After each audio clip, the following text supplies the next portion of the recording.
अभी हम पढ़ने वाले हैं राउल्ट्स लॉ। अब राउल्ट्स लॉ है किससे रिलेटेड? तो राउल्ट्स लॉ जो हमारा केमिस्ट्री का चैप्टर नंबर 2 है सोल्यूशन क्लास 12th का, वहां से लिया हुआ है। तो राउल्ट्स लॉ सबसे पहले किसके साथ में डील करता है? जो हमारा राउल्ट्स लॉ है ना, ये डील करता है हमारे पास में वेपर प्रेशर के साथ में। तो उससे पहले अब हमें ये देखना पड़ेगा कि वेपर प्रेशर क्या होता है।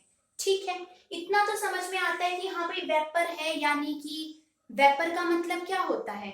भाप। यानी किसी भी चीज के क्या बन रहे हैं, अगर आपने पानी को गर्म करा तो उसके ऊपर जो स्टीम बनती है वो भी तो एक तरीके के वेपर ही तो है हमारे पास में, यानी कि वेपर। ठीक है, यानी कि वो जो वेपर्स हैं वो कुछ प्रेशर लगा रहे होंगे। यानी मान लिया हमने पानी को बॉयल होने रखा तो उसके जो वेपर्स होंगे, अगर आपने उसके ऊपर कोई क्या कर दिया, मान लिया कोई प्लेट आपने उसके ऊपर कवर कर दिया, तो क्या होंगे वेपर्स, क्या करते हैं उस प्लेट के ऊपर प्रेशर लगाते हैं हमारे पास एक तरीके से। तो वो, या फिर यू देखो आपने कुकर रख दिया गैस के ऊपर, उसमें जैसे ही सीटी आती तो एक तरीके से उसके वेपर्स तो प्रेशर लगा रहे हैं ना आपके पास में, तो यानी उससे रिलेटेड कुछ है। ठीक है, अब देखो एक सिंपल से डायग्राम से हम देखेंगे कि मान लिया कि मैंने ना कोई कंटेनर ले लिया यहाँ पर। ठीक है, इस कंटेनर के अंदर ना मैंने कोई सोल्यूशन डाल दिया, किसी भी चीज का सोल्यूशन हो सकता है हमारे पास में। मान लिया मैंने वाटर और शुगर सिरप का सोल्यूशन ले लिया। ठीक है, यानी यूं मान लो कि किसी भी चीज का मैंने सोल्यूशन ले रखा, वो सोल्यूशन कोई भी हो सकता है। आपने क्या करी, शुगर सिरप ली, उसको पानी में डाल दिया, तो वो भी तो क्या हो गया, एक सोल्यूशन ही तो बन गया ना हमारे पास। सोल्यूशन कैसे बनेगा? किन्हीं भी दो चीजों को मिक्स करने से। ठीक है, तो भाई देखो इस सोल्यूशन के अंदर हमारे पास में दो चीजें होती हैं, एक होता है सोल्यूट और एक होता है हमारे पास में सॉल्वेंट। ठीक है, यानी आपका सोल्यूशन दो कंपोनेंट से मिलकर बना हुआ होता है हमारे पास में, जिसमें से एक का नाम होता है सोल्यूट और एक का नाम होता है सॉल्वेंट। ठीक है, तो अब सोल्यूट कौन सा होता है? जो भी कंपोनेंट आपका स्मॉल अमाउंट के अंदर है वो कहलाता है हमारे पास में सोल्यूट, और जो भी कंपोनेंट आपका लार्ज अमाउंट के अंदर होता है वो क्या कहलाता है, हमारा सॉल्वेंट। यानी कि जरूरी नहीं है कि हमेशा हमारे पास में जो चीज हमारे पास में क्या हो, ज्यादा अमाउंट के अंदर हो। मतलब यू देखो, हम क्या बोलते हैं कि हम ये मानते हैं कि जो वाटर है ना हमेशा हमारा वही सॉल्वेंट होता है। ठीक है, लेकिन ऐसा जरूरी नहीं होता कि हमारा हर चीज सॉल्वेंट वाटर ही हो, यानी हर चीज हम पानी के अंदर डिसॉल्व करेंगे हमेशा, ऐसा नहीं होता। जो चीज आपकी ज्यादा अमाउंट के अंदर होती है वो कहलाती है सॉल्वेंट, और जो चीज कम अमाउंट के अंदर होती है वो कहलाती है सॉलिड। जैसे मैंने क्या लिया, 100 ग्राम मैंने वाटर ले लिया और उसके अंदर मैंने 5 ग्राम ना शुगर सिरप डाल दी, तो क्या होगा, आपका वाटर ज्यादा अमाउंट में है ना, तो इसीलिए हमने उसको क्या बोला, सॉल्वेंट। जो भी चीज ज्यादा अमाउंट में होगी वो कहलाएगी सॉल्वेंट। और अगर आप मान लें 1 गिलास पानी के अंदर 2 चम्मच चीनी डाल रहे हो तो चीनी क्या होगी, सॉल्यूट, और पानी क्या हो गया आपका, सॉल्वेंट। वही अगर हम क्या लेते हैं यहाँ पे, मान लिया कि 100 ग्राम तो मैं क्या लेती, 100 ग्राम मैंने शुगर सिरप ली होती, ठीक है हमारे पास में, और उसके अंदर मैं क्या करती, सिर्फ 5 ग्राम ही वाटर ऐड करती, तो अब हमारे पास शुगर सिरप तो सॉल्वेंट हो गया और सोल्यूट क्या हो गया हमारे पास में, वाटर। यानी जो कम अमाउंट में वो सोल्यूट, जो ज्यादा अमाउंट में वो क्या हो जाएगा, सॉल्वेंट। ठीक है, यहाँ तक की बात। तो अब अगर हम यहाँ पे देखें, सोल्यूट हो गया हमारे पास में, सॉल्वेंट हो गया। अब यहाँ पे हम देखते हैं, तो देखो अब यहाँ हम देखें, यानी कि दो कंपोनेंट है भाई सोल्यूशन के अंदर, एक है ए कंपोनेंट और एक क्या है हमारे पास में बी कंपोनेंट। ठीक है, यानी कि यहाँ जो लिक्विड फेज होगी, इस लिक्विड फेज के अंदर दो कंपोनेंट मिलेंगे, एक ए और एक क्या होगा हमारे पास में बी, जिसमें से एक सोल्यूट होगा और एक सॉल्वेंट होगा। ठीक है, जैसे ही हम इसे हीट करेंगे तो ऊपर क्या बनने शुरू हो जाएंगे हमारे पास में, वेपर। अब ऊपर वेपर बनेंगे तो वेपर भी किसके होंगे, ए और बी दोनों के वेपर होंगे। ठीक है, यहाँ तक की बात, ऊपर बन गए हमारे पास में वेपर। ठीक है, अब देखो नीचे क्या आते हैं हमारे पास में, सोल्यूट और सॉल्वेंट की अमाउंट थी, मैंने ली ग्राम में यानी कि वेट के अंदर। अब हमें ये पता है कि हम किसी भी चीज के मास से क्या निकालते हैं, मास से हम निकाल सकते हैं उसके नंबर ऑफ मोल्स, और मोल्स से निकलती है हमारे पास में मोल फ्रैक्शन। ठीक है, यहाँ तक की बात। कैसे हम नंबर ऑफ मोल्स कैसे निकालते हैं, नंबर ऑफ मोल्स हम निकालते हैं गिवन मास बाय में मोलर मास करके हम निकालते हैं। यहाँ तक की बात क्लियर होगी, गिवन मास बाय में मोलर मास। ठीक है, वही जब हम मोल फ्रैक्शन निकालते हैं तो मोल फ्रैक्शन हम कैसे निकालते हैं, सबसे पहली बात तो मोल फ्रैक्शन को हम ऐसे XA से रिप्रेजेंट करेंगे, यानी कि हम x से रिप्रेजेंट करते हैं। अगर दो कंपोनेंट है तो हम XA और XB मान लेंगे, तीन है तो XA B C कुछ भी मान सकते हैं। तो मैंने ले लिया XA, माने मुझे A की निकालनी है, ठीक है।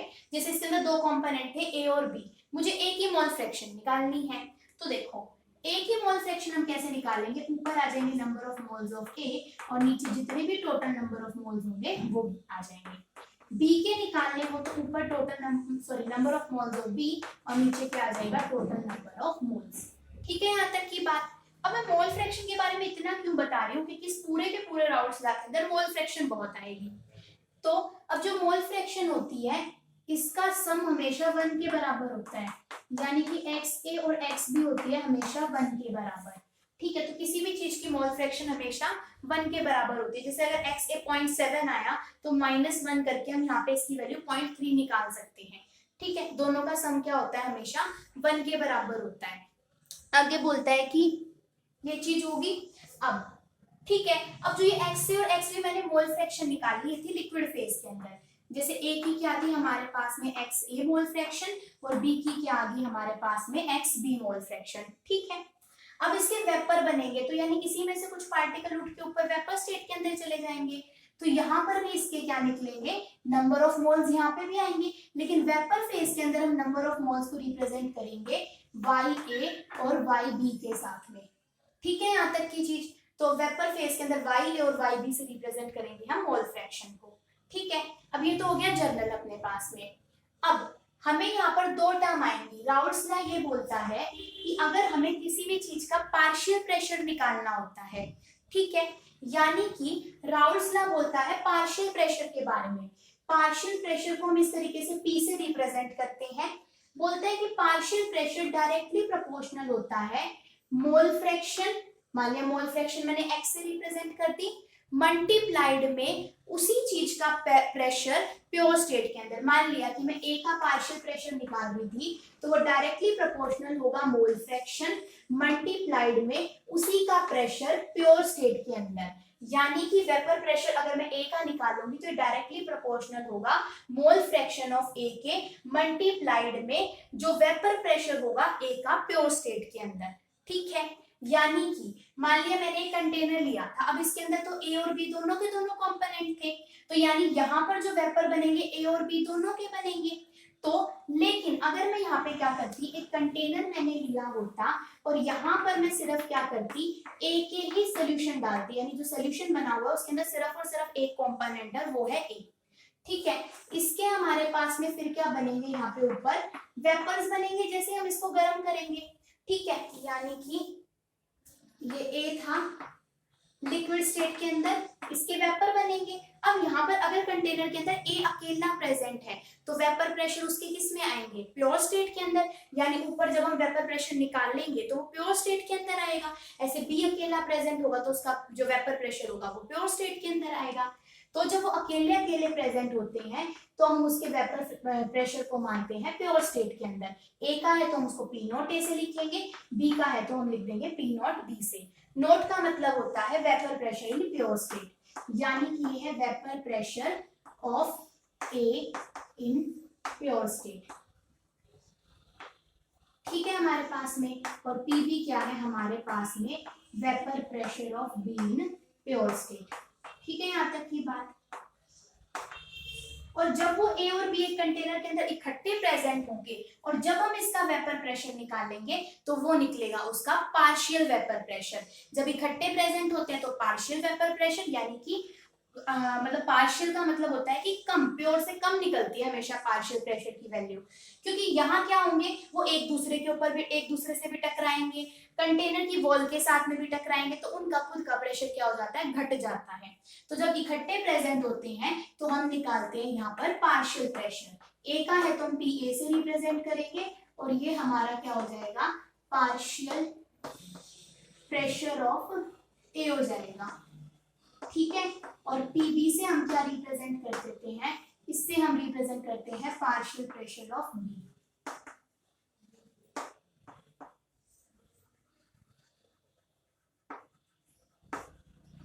यहाँ तक की बात क्लियर होगी।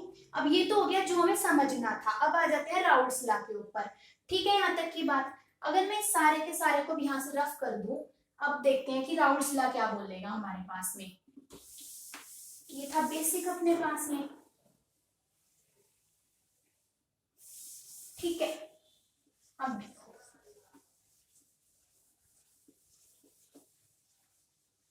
अब राउल्ट्स लॉ हमको ये बोलता है कि अगर आपको क्या निकालना है, किसी भी चीज का पार्शियल वेपर प्रेशर निकालना है, यानी राउल्ट्स लॉ बोलता है कि पार्शियल प्रेशर अगर आप ए का निकाल रहे हो तो वो आपका किसके डायरेक्टली प्रोपोर्शनल होता है, मोल फ्रैक्शन मल्टीप्लाइड में उसका vapour pressure in pure state के बराबर। ठीक है, ये है हमारे पास में मोल क्या है हमारे पास में, ये आ जाएगी हमारे पास में पार्शियल प्रेशर। यानी कि इसने क्या कहा राउल्ट्स लॉ ने कि the partial pressure of a solution, the partial pressure of a solution is, यानी कि आपको अगर सॉल्यूशन का निकालना है तो उसके अंदर दो कंपोनेंट होंगे ए और बी, और अगर मैं ए की बात कर रही हूँ, ठीक है, देखो जब मैं सॉल्यूशन का निकालूंगी ना टोटल पार्शियल प्रेशर, तो वो आएगा ए और बी के पार्शियल प्रेशर के सम के बराबर। ठीक है, और पार्शियल प्रेशर ऑफ ए किसके बराबर होगा, या फिर partial pressure of a component is directly proportional to mole fraction multiplied में partial pressure in pure state.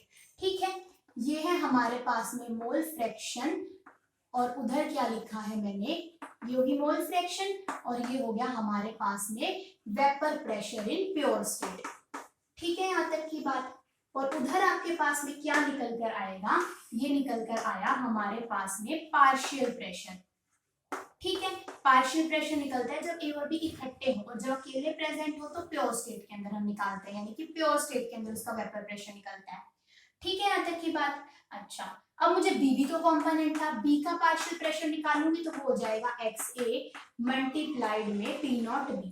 अब जो प्रोपोर्शनल का साइन होता है ना, इसको जब हम हटाते हैं तो कांस्टेंट आता है, लेकिन उसकी वैल्यू 1 होती है, तो इसलिए हम नेग्लेक्ट कर देते हैं और डायरेक्टली में इक्वल टू लिख देते हैं। ठीक है, जब हम सॉल्यूशन का पार्शियल प्रेशर निकालेंगे तो वो होगा पी ए प्लस में पी बी के बराबर। पी ए की वैल्यू में पुट करूं तो यहाँ पर आ जाएगा एक्स ए इंटू में पी नॉट का ए, पी बी की लिखूं तो एक्स बी इंटू का पी नॉट का बी हो जाएगा, और ये किसके बराबर आ जाएगा, पार्शियल प्रेशर ऑफ सॉल्यूशन। तो ये बोलता है कि अगर हम यहाँ पर क्या निकाल लें, टोटल मोल फ्रैक्शन निकालें, तो मोल फ्रैक्शन होती है 1 के बराबर।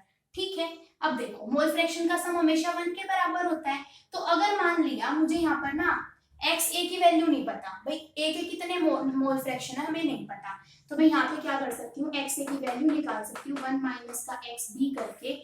चाहो तो आप एक्स बी की भी निकाल सकते हो, एक्स बी की जगह पे पुट करना चाहो तो 1 माइनस का हम एक्स ए पुट कर सकते हैं, वो तो हमारी मर्जी है। ठीक है, अगर इस तरीके से हम यहाँ पर करें तो ए की जगह पे पुट कर देंगे एक्स बी मल्टीप्लाइड में पी नॉट ए प्लस में एक्स बी इंटू में पी नॉट बी। चाहे तो हम आगे इसका मल्टीप्लाई का सम भी सॉल्व कर सकते हैं। ठीक है, राउल्ट्स लॉ मेन हमारा कहाँ तक है, वो होता है हमारे पास में यहाँ तक। ये हमने उसका एक्सटेंशन कर रखा है कि अगर हमें न्यूमेरिकल सॉल्व करने पड़ जाए तो। ठीक है, अब ये तो हो गया हमारे पास में नॉर्मल, हमने राउल्ट्स लॉ देख लिया। अब राउल्ट्स लॉ की भी ना दो कंडीशन होती है, एक तो क्या हो जब आपके पास में वोलेटाइल सोल्यूट हो, Raoult's law for the volatile solute. Volatile solute का मतलब क्या है कि अब सॉल्वेंट तो हमेशा ही आपका वोलेटाइल मिलता है, यानी उसके वेपर बनते हैं, लेकिन जब सोल्यूट भी वोलेटाइल हो यानी अब सोल्यूट के भी वेपर बनेंगे। अब एक कंडीशन है, अगर मैंने क्या करा, मैंने वाटर के अंदर सैंड को डाल दिया तो सैंड के तो वेपर कभी नहीं बनेंगे ना, यानी इस केस के अंदर क्या है, सैंड नॉन वोलेटाइल है हमारे पास में। तो अगर हमारे पास में क्या हो, ठीक है, मान लिया आपने ना एक वाटर लिया, उसके अंदर रोज वाटर डाल दिया, है तो दोनों अलग अलग पर दोनों के ही वेपर बनेंगे ना, तो वो है हमारा फर्स्ट वाला केस, यानी आपके जब सोल्यूट और सॉल्वेंट बोथ क्या हो, वोलेटाइल हो। तो उस केस के अंदर जो अपना फॉर्मूला निकल कर आता है वो क्या आया था, P S is equal to P naught A into का एक्स ए प्लस में पी नॉट बी इंटू का एक्स बी। ठीक है, उसके बाद में आगे आता है नॉन वोलेटाइल सोल्यूट, यानी कि जब हमारे पास में क्या हो, एक जो आपका सोल्यूट है वो कैसा हो, नॉन वोलेटाइल हो। जैसे मैंने बोला वाटर के अंदर सैंड, तो उस केस के अंदर जो सैंड के तो वेपर ही नहीं बनेंगे, वेपर ही नहीं बनेंगे तो उसका प्योर स्टेट के अंदर भी कोई प्रेशर नहीं होगा हमारे पास में। पूरे के पूरे राउल्ट्स लॉ में हमेशा वेपर प्रेशर यूज करना है, vapour pressure partial vapour pressure. ठीक है हमारे पास में, तो यानी उसका वेपर प्रेशर कुछ भी होगा नहीं, तो हमारी इक्वेशन क्या बन जाएगी, जब नॉन वोलेटाइल सॉल्यूट हो तो वो आपको पेपर में उलझाएगा, लंबी सी स्टेटमेंट दे देगा कि भाई इतने मोल फ्रैक्शन है नॉन वोलेटाइल सॉल्यूट की, ये है वो है फलाना फलाना है। कुछ नहीं करना, इसका तो कोई रोल ही नहीं है उसके अंदर, क्योंकि कभी भी आपके पास में वेपर बनेंगे ही नहीं उसके, तो उस केस के अंदर डायरेक्ट हम फॉर्मूला लगा देते हैं PS is equal to P naught A into में XA। ये चीज समझ में आ गई। हाँ, एक चीज और, वेपर प्रेशर हम किसी भी चीज का तब कैलकुलेट करते हैं जब इक्विलिब्रियम की स्टेट आ जाए, यानी कि यहाँ पे मैंने उसका डायग्राम मिस हटा दिया, अभी बताती हूँ। देखो अब मैं क्या करूंगी, मान लिया कि ऐसा नहीं है कि आपने वाटर को बॉईल होना रखा और उसके थोड़े थोड़े वेपर बनने शुरू हो गए तो हम क्या देंगे भाई अब इसका वेपर प्रेशर हम माप लेते हैं, नहीं, उस टाइम पे हम वेपर प्रेशर को मेजर नहीं करेंगे। वेपर प्रेशर को हम जब मेजर करेंगे जब हमारे पास इक्विलिब्रियम की स्टेट आ चुकी होगी, यानी कि इक्विलिब्रियम की स्टेट आ चुकी होगी। इसका मतलब क्या है कि जब आपके पास में जो लिक्विड के अंदर जो नंबर ऑफ पार्टिकल्स है और जो वेपर स्टेट के अंदर नंबर ऑफ पार्टिकल है वो एक दूसरे के अंदर इंटर कन्वर्ट होना शुरू हो जाए, यानी वेपर लिक्विड में कन्वर्ट हो सके और लिक्विड वेपर में कन्वर्ट हो सके, उसी को तो हम इक्विलिब्रियम स्टेट बोलते हैं ना। जब आपके पास में क्या हो, लिक्विड और वेपर क्या हो, एक दूसरे के अंदर इंटर कन्वर्टेबल होने लग जाए। क्योंकि देखो जब आप पानी को बॉयल करना शुरू करोगे, शुरू में तो सिर्फ क्या होगा, लिक्विड से सिर्फ और सिर्फ वेपर ही बनेंगे, तो उस टाइम पे वेपर प्रेशर नहीं मापना। जब क्या हो जाएंगे, उस वेपर से वापस लिक्विड भी कन्वर्ट होने शुरू हो जाए, यानी इक्विलिब्रियम की स्टेट आ जाए, तब वेपर प्रेशर मापना है। ठीक है, अब मैंने ये बताया था कि हमारे पास में यहाँ पर जब हम सोल्यूशन लेंगे तो ऊपर क्या आएंगे, वेपर्स आएंगे, और इन वेपर्स के अंदर भी क्या होंगे, ए और बी के कंपोनेंट होंगे, और इनकी मैंने मोल फ्रैक्शन बताई थी भाई, ए और बी इनकी क्या होगी, मोल फ्रैक्शन होगी, यानी वाई ए होगी mole fraction of A in vapour state और वाई बी होगी mole fraction of be in vapour phase. ठीक है, ये क्या है हमारे पास में, mole fraction of be in vapour state. ठीक है, यहां तक की बात। अब हम कैसे निकाल सकते हैं, अगर वो क्वेश्चन वाला बोल दे कि अब बताओ भाई क्या मोल फ्रैक्शन होगी आपके पास में ए और बी की वेपर स्टेट के अंदर। अब भाई लिक्विड के अंदर तो हमने निकाल दिया, भाई हमने अपना माप के डाला होगा, भाई मैंने 5 ग्राम जैसे सुगर सिरप डाली थी, 100 ग्राम मैंने वाटर डाला था, लेकिन वेपर में मुझे क्या पता कितने हैं और कितने नहीं है, मैं कुछ नहीं अंदाजा लगा सकती ना। हो सकता है कि सारे के सारे इक्विलिब्रियम क्या हो गया हो, उनके इक्वल अमाउंट में कन्वर्ट होने से पहले ही आ गया हो। जरूरी नहीं होता कि जब वो आधे आधे हो जाए हमारे पास में लिक्विड और वेपर के अंदर पार्टिकल्स तभी इक्विलिब्रियम आए, इक्विलिब्रियम उससे पहले भी आ सकता है। बस इक्विलिब्रियम वो स्टेट होती है जब आपके पास में क्या हो जाए, दोनों के लिक्विड और जो वेपर है वो एक दूसरे के अंदर इंटर कन्वर्ट होने शुरू हो जाए, अमाउंट मैटर नहीं करेगी। ठीक है, तो इसका हमारे पास में फॉर्मूला होता है, जब आप मान लिया आपको मोल फ्रैक्शन ऑफ ए की निकालनी है वेपर स्टेट के अंदर, तो इसका फॉर्मूला होता है, ऊपर हम निकालेंगे जो भी उसका क्या रहा होगा, पार्शियल प्रेशर। प्योर स्टेट के अंदर प्रेशर नहीं लगाना, पार्शियल प्रेशर के अंदर जो भी उसका प्रेशर, सॉरी, जो भी उसका पार्शियल प्रेशर रहा होगा ए का, वो ऊपर आ जाएगा और नीचे क्या आ जाएगा, टोटल पार्शियल प्रेशर। ठीक है, क्योंकि हमने राउल्स लॉ से तो क्या निकाला था, राउल्स लॉ से तो हमने क्या निकाला था, यहाँ पर हमने निकाला था नॉर्मल प्रेशर। ठीक है, यहाँ तक की बात हमारे पास में, या तो हमने प्योर स्टेट की प्रेशर को पुट करा था और हमें ये पता चला था भाई ये P नॉट A इंटू में एक्स ए, तो उससे तो हमें पता चलेगा पार्शियल प्रेशर ऑफ A, और P नॉट B इंटू में एक्स बी से पता चलेगा पार्शियल प्रेशर ऑफ B। अब यहाँ पर जब हम पार्शियल प्रेशर की वैल्यू पुट करेंगे तब हमारे पास निकलेगी भाई वेपर स्टेट के अंदर कितना आपके पास में क्या रहा होगा, उसकी अमाउंट रही होगी। ठीक है, यहाँ तक की बात। अब हम चलते हैं आगे इससे, जब हम वाई बी के लिए निकाल लें तो वाई बी के लिए क्या आ जाएगा, ऊपर आ जाएंगे number of partial pressure of B और नीचे क्या आ जाएगा, पार्शियल प्रेशर टोटल, यानी कि मैं इसको पी बी अपॉन का पी एस भी लिख सकती हूँ और यहाँ पर मैं क्या लिख सकती हूँ, पी ए अपॉन का पी एस भी लिख सकती हूँ। ये चीज क्लियर होगी हमारे पास में। तो ये था हमारा पूरा का पूरा राउल्स लॉ। यहाँ तक की बात क्लियर होगी। कैमरा थोड़ा सा फ्लक्चुएट कर रहा था, इस वाली वीडियो के अंदर एडजस्ट कर लेना, बाकी किसी के अंदर ऐसा नहीं होगा। ठीक है, तो आई होप ये क्लियर हो गया होगा आपको कि भाई राउल्स लॉ है क्या। ठीक है, यहीं तक।